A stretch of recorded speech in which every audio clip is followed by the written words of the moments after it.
এবার বেরিয়ে পড়েছিলাম উত্তরবঙ্গের উদ্দেশ্যে। প্রথমে শুরু করলাম জলপাইগুড়ি থেকে। এখানে জলপাইগুড়ি সার্কিট হাউসে এসেছিলাম। এর পাশে করলা নদীর তীরে তিস্তা উদ্যান নামের একটি পার্ক ছিল। বিকেল বেলায় পার্কে সবাই মিলে গেলাম। পথে অনেকগুলো গাছপালা ছিল।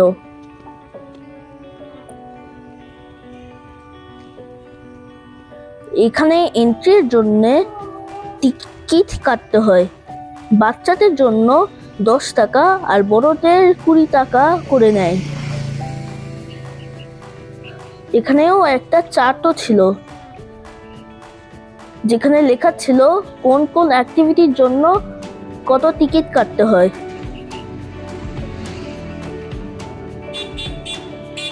ফাইনালি আমরা পার্কে ঢুকতে পারলাম। পার্কে ঢুকেই প্রথমেই নজর পড়লো একটা বড় ডাইনোসর।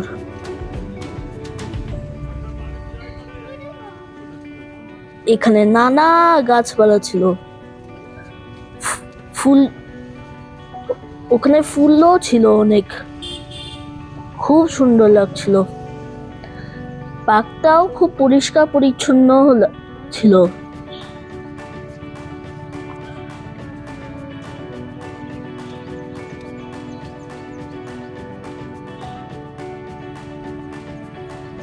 এখানকার সবাই পার্কটিকে পরিষ্কারও রেখেছে। বাচ্চা থেকে বড় সবাই দেখলাম বিকেলে এই পার্কে এসেছে আর ভিড় জমিয়েছে। আমি আর বুনু অনেক মজা পেলাম। Sliding, jumping, balancing, CISO, swing, সব কিছুতেই আমার বুনু খুব মজা পেল। আর এই সবের মাঝে আমিও একটু আমার ভায়োলিনটা বাজিয়ে নিলাম। এত সুন্দর একটা পরিবেশে আমাকেও ভায়োলিন প্লে করতে খুব ভালো লাগছিল।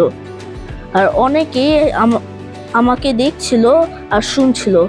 সত্যি এটা একটা আলাদা অনুভূতি ছিল।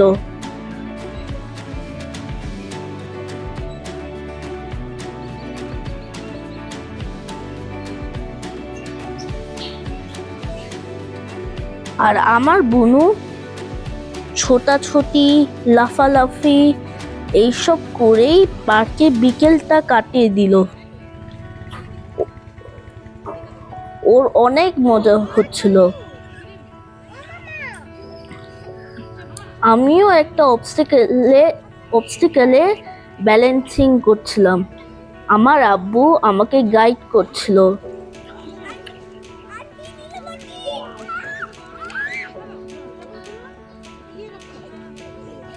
যদি আপনারা কোনোদিন জলপাইগুড়িতে আসেন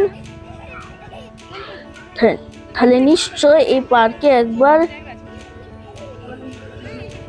ঘুরে দেখবেন। Thank you.